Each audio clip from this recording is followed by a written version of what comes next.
반갑습니다. 단심의 품격을 한 단계 높여드리는 어르심의 지혜입니다. 쇼펜하우어는 평생 사람들 앞에 나서는 걸 싫어했습니다. 파티도 안 갔고 배중연설도 거부했고 유명해진 뒤에도 혼자 산책하며 푸들개 한 마리랑 살았습니다.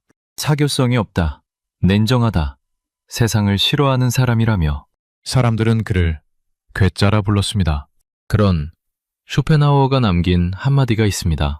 가장 큰 소음은 가장 작은 영혼에서 나온다. 조용한 사람이 왜 결국 이기는지, 침묵이 왜 가장 강력한 무기가 되는지, 쇼펜하우어가 평생 입 다물고 세상을 관찰하며 발견한 진짜 강함의 비밀을 풀어드리겠습니다. 이건 단순한 성격 이야기가 아닙니다. 인생을 살면서 말 때문에 후회한 적 있는 분이라면, 참느라 속이 터질 것 같았던 적 있는 분이라면 끝까지 들어주세요. 이야기 시작 전 구독과 좋아요 버튼을 한번 꾹 눌러주십시오. 마음을 편안하게 해드릴 쇼펜하우어의 지혜를 가장 먼저 보실 수 있습니다. 첫 번째, 조용한 사람은 왜 끝까지 버티는가? 침묵의 내면 속 단단함. 말 많은 사람이 주목받는 세상에서 입을 다무는 사람은 손해보는 것처럼 보입니다. 그런데 가만히 보면 끝까지 살아남는 건 늘 조용한 쪽이었습니다. 왜 그런 걸까요? 60대 후반 박영수 씨 이야기입니다. 이분은 30년 넘게 한 회사에서 일한 사람이었습니다. 입사 동기들 중에 제일 말이 없었습니다. 퇴식 자리에서도 구석에 앉아 조용히 밥만 먹었고 누가 말 걸면 짧게 대답하고 웃기만 했습니다. 후배들은 뒤에서 그랬습니다. 저 선배는 왜 저렇게 재미없을까? 좀 적극적으로 나서면 승진도 빠를 텐데. 그런데 어느 해 회사에 큰일이 터졌습니다. 거래처에서 납품 단가를 갑자기 올렸고 본사에서는 대응책을 내놓으라며 난리가 났습니다. 팀장은 허둥댔고 말 잘하던 동료들은 서로 책임을 미루느라 바빴습니다. 그때 박영수 씨가 조용히 일어났습니다. 서류 한 묶음을 꺼내더니 지난 3년치 단가 변동 데이터를 정리해놨더라고요. 아무도 시키지 않았는데 혼자서 꾸준히 기록해둔 겁니다. 그걸 가지고 거래처와 직접 협상 자리에 앉았습니다. 결과는요, 단가를 원래대로 되돌렸습니다. 그날 이후 사람들의 시선이 완전히 달라졌습니다. 저 사람은 말이 없어서 무능한 게 아니었구나. 조용해서 그만큼 깊었던 거구나. 미국 하버드대 연구팀에서 흥미로운 실험을 한 적이 있습니다. 참가자들에게 갑자기 복잡한 문제를 던졌습니다. 한쪽 그룹은 바로 말로 반응하게 했고 다른 쪽은 몇 초간 침묵한 뒤에 행동하도록 했습니다. 결과가 어땠냐면요. 침묵한 그룹의 문제 해결 성공률이 거의 2배 가까이 높았습니다. 그들은 감정보다 문제를 먼저 다뤘습니다. 혼란이 몰려올 때 침묵은 그 혼란을 정리하는 시간이었던 겁니다. 조용한 사람은 냉정한 게 아닙니다. 그 사람들도 속으로는 화가 나고 불안하고 두렵습니다. 다만 그 감정이 폭풍처럼 몰려와도 중심을 잃지 않는 겁니다. 밖으로 터뜨리는 대신 안에서 정리하는 거죠. 그게 바로 내면의 힘입니다. 이걸 참는다고 표현하면 좀 아쉽습니다. 참는 게 아니라 다스리는 겁니다. 자기 안의 소란을 스스로 가라앉힐 줄 아는 능력. 세상을 이기는 게 강함이 아니라 나 자신을 먼저 다스리는 게 진짜 강함이라는 거죠. 쇼펜하우어는 이렇게 말했습니다. 영혼이 깊을수록 그 목소리는 낮아진다. 맞는 말 아닙니까? 진짜 무게 있는 사람은 목소리를 높이지 않습니다. 오히려 낮추죠. 그 낮은 목소리에 사람들은 저절로 귀 기울이게 됩니다. 세상은 큰 소리를 내는 사람에게 먼저 눈길을 줍니다. 그건 사실입니다. 하지만 시간이 지나면 결국 기억에 남는 건 조용히 자기 자리를 지킨 사람입니다. 바람이 불어도 파도가 쳐도 흔들리지 않고 서 있는 사람. 말이 아니라 마음으로 버틴 사람. 그 사람의 침묵은 약함이 아니었습니다. 가장 단단한 강함이었습니다. 두 번째, 말이 적은 사람의 진짜 계산법. 침묵 뒤에 숨겨진 관찰력. 세상에는 두 종류의 사람이 있습니다. 말을 먼저 하는 사람과 눈을 먼저 움직이는 사람. 말을 먼저 하는 사람은 빠르지만 눈을 먼저 움직이는 사람은 정확합니다. 60대 초반 김순자 씨 이야기입니다. 이분은 시장 골목에서 20년 넘게 작은 분식집을 해온 사람이었습니다. 남편과 둘이서 새벽부터 반죽하고 점심때 장사하고 저녁엔 정리하는 생활. 그 와중에 알바생 한 명을 썼습니다. 22살짜리 대학생이었는데 성실하고 눈치도 빨랐습니다. 그런데 어느 점심시간 문제가 터졌습니다. 손님이 몰리는 제일 바쁜 시간에 그 알바생이 주문을 잘못 받은 겁니다.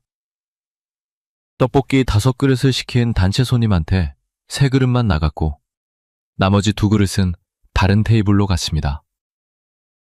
단체 손님이 화를 냈고 다른 테이블 손님도 불쾌했습니다. 가게 안이 순식간에 뒤집어졌습니다. 알바생은 새파랗게 질렸습니다. 죄송합니다. 연발하면서 어쩔 줄 몰라 했습니다. 그 순간 김순자 씨는 어떻게 했냐면요. 아무 말도 안 했습니다. 화를 내지도 않았고 알바생을 나무라지도 않았습니다. 그냥 조용히 계산대 쪽으로 갔습니다. 단체 손님한테 직접 가서 고개를 숙이고 서비스로 순대를 한 접시 내놨습니다. 다른 테이블 손님한테는 음료수를 하나 갖다 드렸습니다. 5분도 안 돼서 분위기가 가라앉았습니다. 그날 장사가 끝나고 알바생이 울먹이면서 물었습니다. 사장님, 왜 저한테 화 안 내셨어요? 저 진짜 큰 실수했잖아요. 김순자 씨가 행주를 접으면서 그랬습니다. 화를 내면 손님이 더 놀라지. 그리고 네가 잘못한 건 맞는데 화낸다고 주문이 되돌아오는 건 아니잖아. 중요한 건 다음에 안 틀리는 거야. 그 알바생, 그 뒤로 3년 동안 그 가게를 안 떠났습니다. 졸업하고 취직한 뒤에도 주말마다 와서 도와줬다고 합니다. 미국 컬럼비아대 연구진이 침묵 중에 뇌 활동을 관찰한 연구가 있습니다. 사람이 조용히 있을 때 두뇌의 언어 처리 영역보다 패턴 분석 영역이 훨씬 더 활성화됐다는 겁니다. 쉽게 말하면 말하지 않는 동안 인간의 뇌는 더 깊이 생각하고 있다는 거죠. 침묵은 멈춤이 아니라 정보를 흡수하고 정리하는 시간이었습니다. 김순자 씨는 그 짧은 침묵의 몇 초 동안 머릿속으로 전부 계산한 겁니다.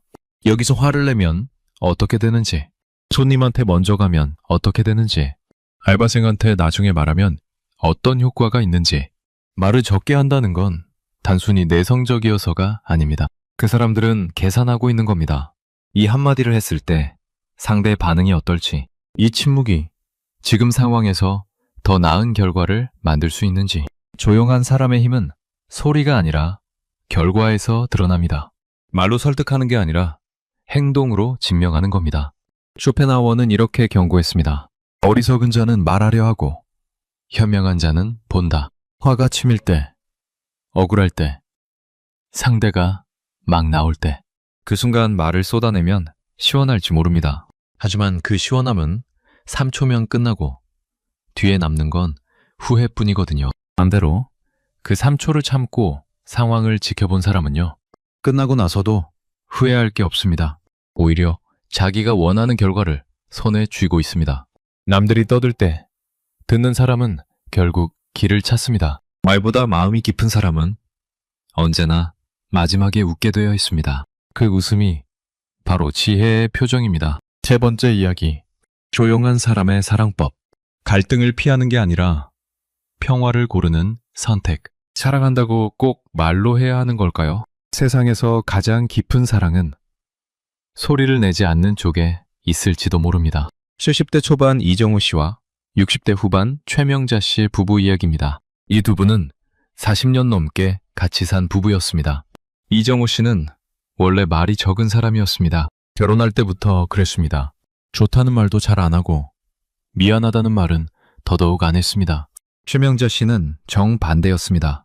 감정 표현이 많고 서운하면 바로 말하고 좋으면 좋다고 표현하는 사람이었죠. 그러니까 부딪힐 수밖에 없었습니다. 최명자 씨가 서운한 걸 말하면 이정우 씨는 그냥 조용히 듣기만 했습니다. 대답도 안 하고 표정도 별로 안 변하고 그냥 거기 앉아 있었습니다. 최명자 씨 입장에서는 답답했죠. 이 사람이 내 말을 듣고 있는 건지 무시하는 건지. 화가 났습니다. 내가 이렇게까지 말하는데 왜 아무 반응이 없는 거야? 그런데 어느 날 친구들 모임에서 남편 이야기가 나왔습니다. 다들 남편 불만을 쏟아내고 있었는데 최명자 씨가 문득 이런 말을 했습니다. 우리 집 그이가 말은 진짜 없어. 근데 이상하게 저녁마다 내 방조명을 먼저 켜놔. 내가 어두운 데서 걸으면 발 부딪힐까봐 그러는 거래. 그 말을 하다가 최명자 씨 눈이 빨개졌습니다. 그러고 보니 그 사람은 말로 안 했을 뿐이지 전부 다 해주고 있었던 거였어. 겨울에 외출하면 현관에 슬리퍼를 미리 따뜻한 쪽으로 옮겨놓고 비 오는 날이면 우산을 현관 앞에 두고 자기는 모자 하나 쓰고 나가고 병원 갈 때면 아무 말 없이 차에 시동을 걸어놓고 기다리고 한 번도 사랑한다고 말한 적 없는 사람이었습니다. 근데 사랑 아닌 게 하나도 없는 사람이었습니다. 미국 심리학회에서 20년간 부부 커뮤니케이션을 추적한 연구가 있습니다. 결론이 뭐냐면요. 감정 표현이 많은 부부가 반드시 행복한 건 아니었습니다. 오히려 상대의 말을 경청한 시간이 긴 부부가 이혼율이 가장 낮았습니다. 말보다 묵묵히 들어주는 태도가 관계의 생명력을 지켜준다는 결과였습니다. 조용한 사랑은 겉으로 보면 밋밋합니다. 드라마처럼 고백도 안 하고 꽃다발도 안 들고 옵니다. 하지만 그 사랑은 깊습니다.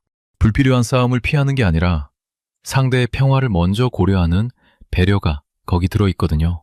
감정을 통제한다는 건 사랑을 아끼는 방식이기도 합니다. 쏟아붓는 게 전부가 아니라 상대가 편안하게 숨 쉴 수 있는 공간을 만들어주는 것. 그게 진짜 사랑 아닌가 싶습니다. 쇼펜하워는 이렇게 말했습니다.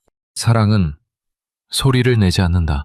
그러나 그 힘은 세상을 움직인다. 맞습니다. 진짜 깊은 마음은 소란스럽지 않습니다. 오히려 너무 조용해서 가까이 있는 사람도 모를 때가 있습니다. 하지만 그 조용한 마음이 매일매일 쌓이면 어느새 수십 년의 무게가 됩니다. 조용한 사람은 말 대신 손길을 보냅니다. 감정 대신 온기를 건넵니다. 그 조용함 속에는 오래된 사랑의 무게가 가득 차 있습니다.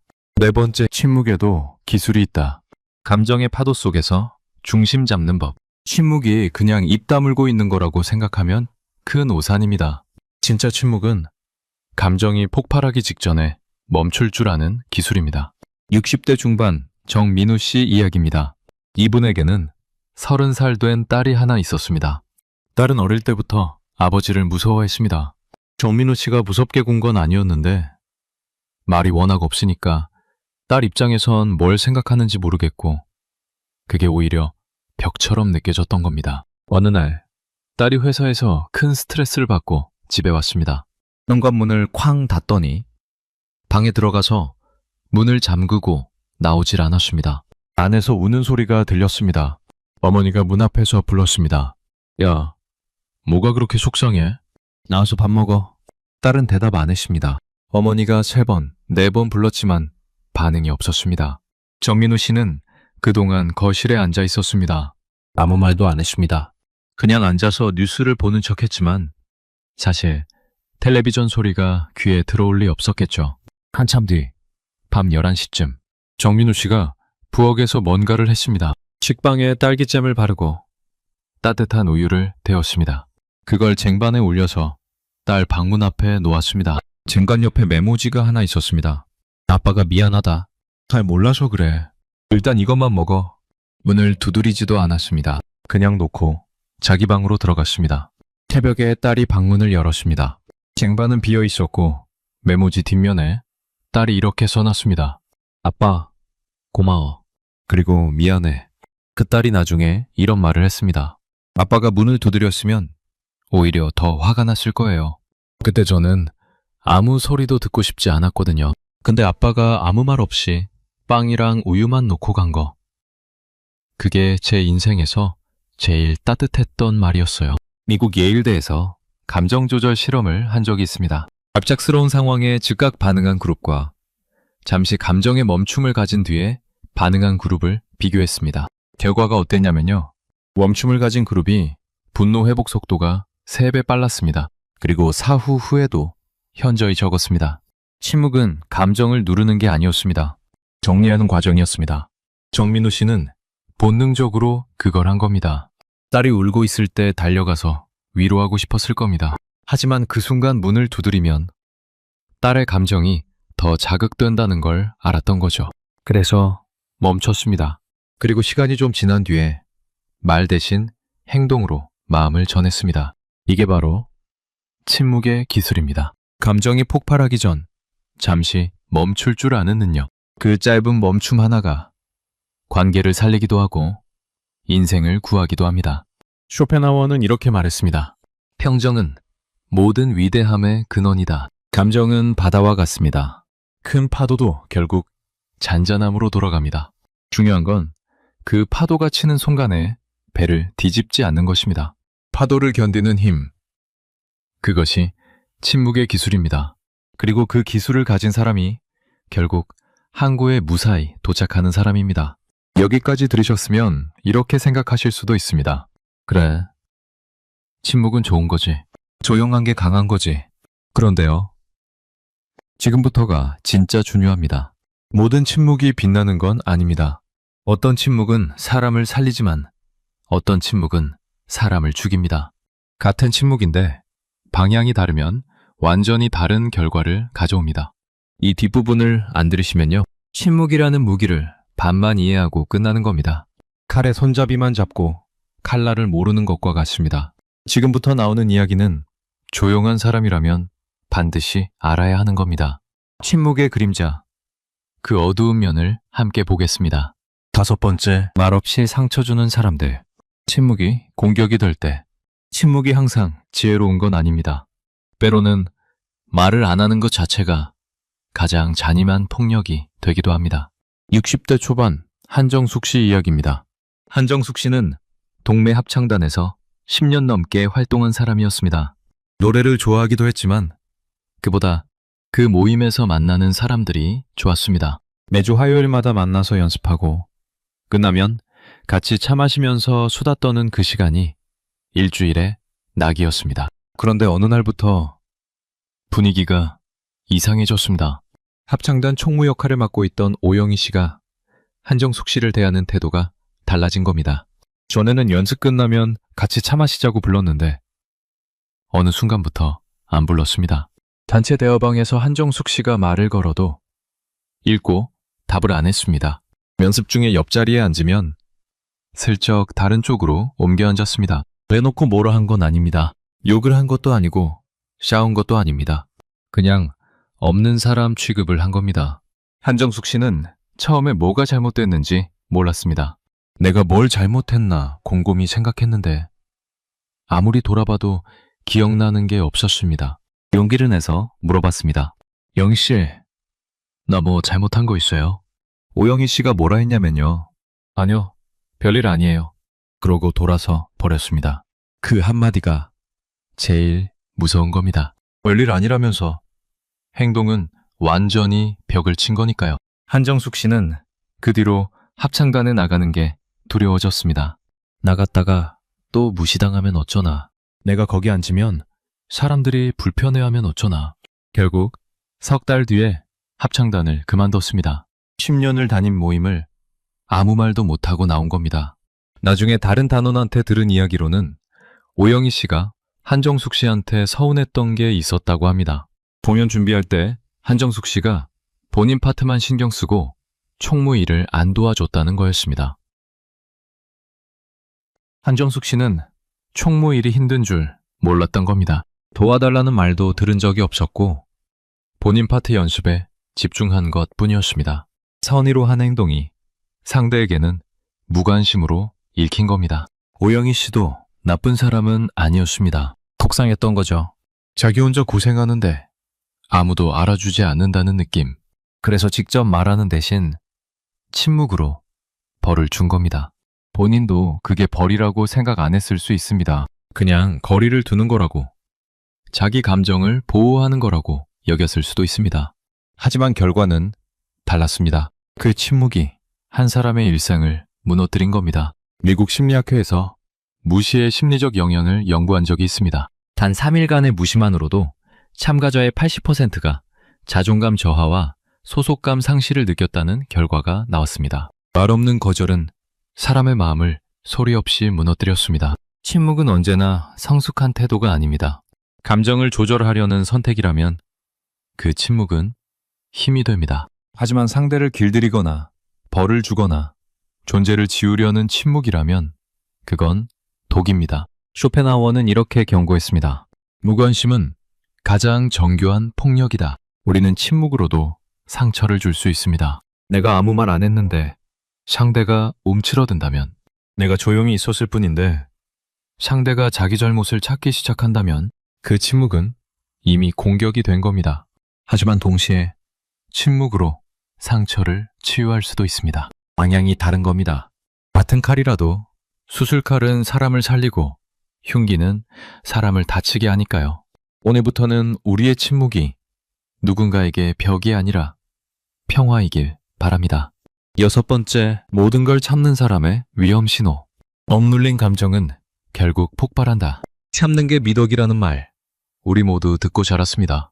그런데 이 말을 너무 잘 들은 사람이 결국 가장 크게 무너지는 경우가 있습니다. 70대 초반 박현숙 씨 이야기입니다. 이분은 평생 참는 게 몸에 밴 사람이었습니다. 시집와서 시어머니한테 참았고, 아이 셋 키우면서 남편한테 참았고, 아이들 다 크고 나서도 며느리 눈치 보면서 참았습니다. 남편 이동수 씨는 성격이 급한 사람이었습니다. 나쁜 사람은 아닌데 말이 거칠었습니다. 밥이 늦으면 왜 이렇게 느려? 뭐가 아프면 또 아파. 병원이나 가. 이런 식이었습니다. 대단한 폭언은 아니었지만 40년 넘게 매일 들으면 그게 돌멩이가 되는 겁니다. 하나하나는 작아도 쌓이면 산이 되거든요. 박현숙 씨는 한 번도 받아치지 않았습니다. 남편이 뭐라 하면 그래요, 알았어요, 이 한마디만 하고 부엌으로 들어가십니다. 족이 부글부글 끓는데도 얼굴에는 아무 표정이 없었습니다. 친구한테 털어놓은 적도 없습니다. 집안일을 밖에 내놓는 건 창피한 거라고. 어릴 때부터 그렇게 배웠으니까요. 그러다 어느 날 갑자기 쓰러졌습니다. 병원에 실려갔는데 진단이 나왔습니다. 위장장애, 스트레스성 고혈압, 만성불면증. 의사가 물었습니다. 평소에 스트레스 많이 받으셨어요? 박현숙 씨가 웃으면서 그랬습니다. 아니요, 저는 참을성이 좋아서요. 의사는 고개를 저었습니다. 이게 참을성이 아닙니다, 어머니. 감정을 삼킨 게 위를 갉아먹은 겁니다. 이렇게 오래 참으면 몸이 먼저 항해합니다. 박현숙 씨는 그때 처음 울었다고 합니다. 의사 앞에서 말이죠. 40년 동안 안 울었는데 누군가 내 상태를 알아준 그 한마디에 댐이 무너진 겁니다. 하버드대 연구팀이 감정을 억제하는 사람들의 신체 반응을 10년간 추적한 연구가 있습니다. 감정을 참는 사람들의 심박수와 혈압은 감정을 표현하는 사람들보다 지속적으로 높은 상태를 유지했습니다. 억눌린 감정은 사라지는 게 아니었습니다. 몸 안에 남아서 서서히 상처를 냈습니다. 참는 건 인매입니다. 그건 맞습니다. 하지만 감정 표현이 완전히 사라진 상태는 인내가 아니라 병입니다. 감정을 눌러놓은 채 살아가면 어느 순간 반드시 폭발합니다. 그게 몸으로 나올 수도 있고 마음으로 나올 수도 있습니다. 침묵은 통제일 때 힘이 됩니다. 하지만 강요될 때 혹은 스스로에게 간요할 때 그건 고통이 됩니다. 쇼펜하워는 이렇게 말했습니다.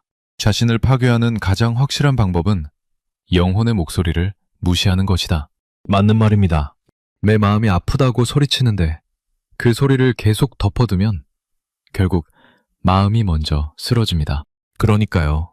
마음의 소리를 무시하지 마세요. 가끔은 울어도 괜찮습니다. 가끔은 화내도 괜찮습니다. 서운하다고 말해도 괜찮습니다. 그것은 약함이 아닙니다. 살아있다는 증거입니다. 감정이 있다는 건 아직 이 세상과 연결되어 있다는 뜻이니까요. 7번째, 감정을 숨기는 사람의 외로움. 강해 보이지만 가장 외로운 사람.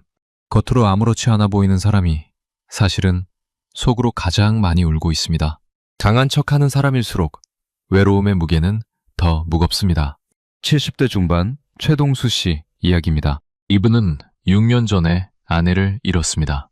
아내가 투병하는 동안 최동수 씨는 하루도 빠지지 않고 병원에 갔습니다. 직접 죽을 끓여갖고 빨래를 해갖고 밤에는 보호자 침대에서 잤습니다. 아내가 마지막 숨을 거둔 날도 최동수 씨는 울지 않았습니다. 장례식장에서 조문객을 맞을 때도 표정이 담담했습니다. 사람들은 그걸 보고 말했습니다. 저분은 참 강하다. 저렇게 의연한 사람 처음 본다. 대단하다. 그런데 최동수 씨가 강한 게 아니었습니다. 울 수가 없었던 겁니다. 울면 무너질 것 같아서 울음을 삼킨 겁니다. 장례 끝나고 아이들이 각자 집으로 돌아간 뒤 텅 빈 집에 혼자 남았을 때 그때도 울지 않았습니다. 대신 아내가 쓰던 이불을 안고 거실에 앉아 있었습니다. 새벽까지. 어느 날 오래된 친구 하나가 집에 찾아왔습니다. 거실에는 별다른 게 없었는데 친구가 책상 서랍을 열다가 편지 뭉치를 발견했습니다. 수십 장이 넘는 편지였습니다. 전부 최동수 씨가 쓴 것이었는데 받는 사람은 돌아가신 아내였습니다. 그대 없이는 봄도 오지 않는 것 같소. 오늘 저녁도 혼자 먹었소. 된장찌개를 끓였는데 당신 맛이 안 나서 반을 버렸소. 텔레비전을 보다가 당신이 좋아하던 가수가 나와서 채널을 못 돌리겠더라. 친구가 그 편지들을 보고 눈물이 멈추질 않았다고 합니다. 이 사람이 강한 게 아니었어. 매일 이렇게 울고 있었던 거야. 말을 안 했을 뿐이지 마음은 매일 무너지고 있었던 거야. 캘리포니아대에서 감정 억제형 인간의 사회적 고립감을 조사한 연구가 있습니다. 감정 표현을 회피하는 사람들은 그렇지 않은 사람들에 비해 관계 만족도가 눈에 띄게 낮았고 우울 지수는 높았습니다. 감정을 감추는 건 자기를 보호하는 것처럼 보이지만 동시에 외로움의 벽을 세우는 일이기도 했습니다. 벽 안에 혼자 갇히는 겁니다. 조용한 사람의 외로움은 깊습니다. 그들은 강한 척하지만 사실은 누구보다 연결을 바라는 사람들입니다. 누군가 내 마음을 알아주게. 내가 먼저 말하지 않아도 옆에 있어주게. 그 바람을 입 밖으로 꺼내지 못하는 것뿐입니다. 쇼펜하우어는 이렇게 말했습니다. 깊은 영혼은 조용히 운다. 그러나 그 눈물이 세상을 맑게 한다. 최동수 씨의 편지는 한 번도 붙여지지 않았습니다. 하지만 그 편지 하나하나에 담긴 마음은 어떤 고백보다 무거웠습니다. 외로움은 부끄러운 게 아닙니다. 그건 여전히 누군가를 사랑하고 있다는 증거입니다. 이미 떠난 사람이라도, 아직 곁에 있는 사람이라도 그 마음이 남아있는 한 당신은 연결되어 있는 겁니다. 그 마음을 잃지 않는 한 당신은 강한 사람입니다. 8번째 진짜 강함은 말없는 이해다. 이제 마지막 이야기입니다. 지금까지 침묵의 빛과 그림자를 모두 보셨습니다. 그렇다면 진짜 강한 침묵이란 뭘까요? 그 답을 여기서 찾아보겠습니다. 70대 후반 김종배 씨와 70대 중반 윤복순 씨 부부 이야기입니다. 이 두 분은 50년을 함께 산 부부였습니다. 50년이면 웬만한 건 다 겪은 세월입니다. 가난도 겪었고 사업 실패도 겪었고 아이가 아파서 밤새 병원 복도에서 운 적도 있었습니다. 그 많은 세월을 지나오면서 이 두 사람 사이에 남은 건 뭐였냐면요. 침묵이었습니다. 근데 이 침묵이 아까 5번째 이야기에 나온 그런 차가운 침묵이 아닙니다. 이건 전혀 다른 종류의 침묵입니다. 윤복순 씨가 작년에 계단에서 넘어져 다리를 다쳤습니다. 수술을 받고 한동안 걷기가 힘들었습니다. 병원 복도에서 재활 연습을 할 때 김종배 씨가 옆에 있었습니다. 김종배 씨는 아무 말도 안 했습니다. 힘내라는 말도 잘하고 있다는 말도 안 했습니다. 그냥 옆에 서서 아내가 한 발짝 뗄 때마다 같이 한 발짝 옮겼습니다. 아내가 아파서 멈추면 같이 멈췄습니다. 아내가 다시 걸으면 같이 걸었습니다. 간호사가 그 모습을 보고 물었습니다. 어르신, 따로 할 말 없으세요? 응원 한마디라도 해주시면 좋을 텐데요. 김종배 씨가 뭐라 했냐면요. 저 사람은 내가 옆에 있는 거 아니까 말은 필요 없어요. 그 한마디를 듣고 간호사가 눈물이 났다고 합니다. 옆에 있는 것만으로 충분한 사이, 말하지 않아도 통하는 사이, 50년이 만들어낸 침묵의 언어. 재활이 끝나고 병원 로비 벤치에서 두 사람이 나란히 앉아 있었습니다. 말은 거의 없었습니다. 가끔 김종배 씨가 아내 손을 슬쩍 잡았고 윤복순 씨는 고개를 살짝 기울여 남편 어깨에 댔습니다. 그게 전부였습니다. 하지만 그 모습을 본 사람들은 어떤 말보다 깊은 것을 느꼈습니다.